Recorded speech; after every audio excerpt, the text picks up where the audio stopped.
Assalomu alaykum azizlar, bizda multilevel speaking platformasi tayyor bo'ldi. Siz bemalol kirib, multilevel speaking ko'nikmasini oshirishingiz mumkin. Unga Telegram orqali ro'yxatdan o'tiladi. Hozir men ro'yxatdan o'tganman. To'g'ridan to'g'ri kirishga bosaman. Kirishga bosganingizda mana shu oyna kelib chiqadi. Ya'ni speaking ko'nikmasini, multilevel speaking ko'nikmasini barcha qismlari kelib chiqadi. Ko'plab o'quvchilar multileveldan listening va reading ko'nikmasidan yaxshi baho olishadi, lekin writing bilan speaking bo'yicha sal pastroq olishadi. Agar speakingda sizda ham past bo'lsa, bemalol veb-saytga kirib, platformadan foydalanishingiz mumkin bo'ladi. Link esa videoni oxirida tashlab qo'yilgan bo'ladi. Demak, multilevel speakingda biz bilamizki, part 1 va part 2 va part 2 va part 3 lar bor. Masalan, part 1 dan kirib shug'ullanadigan bo'lsak, u yerda oddiy savollar tushadi. Masalan, what's your favorite color? yoki do you have a pet degan savollar tushadi. Masalan, oddiy quyidagi savolni o'qiymiz. Do you like giving gifts or receiving them?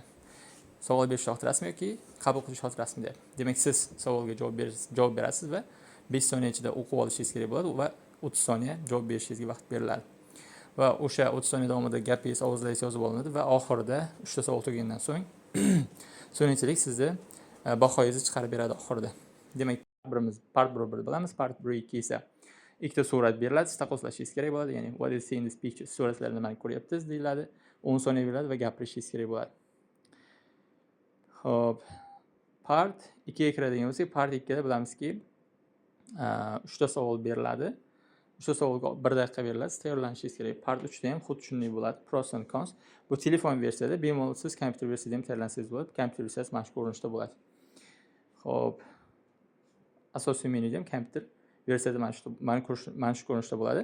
Xohlasangiz full mock olsangiz ham bo'ladi. Xohlasangiz alohida partlarga qaysi part nozik joyingiz bo'lsa, o'sha partlarga tayyorlansangiz bo'ladi. Part 1, part 2 va part 3 yoki full mock olsangiz ham bo'ladi.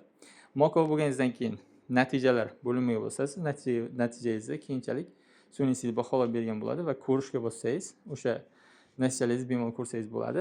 Yoki speakingni tugatib bo'lganingizdan keyin natijalar o'zidan avtomatik tarzda ko'rinadi.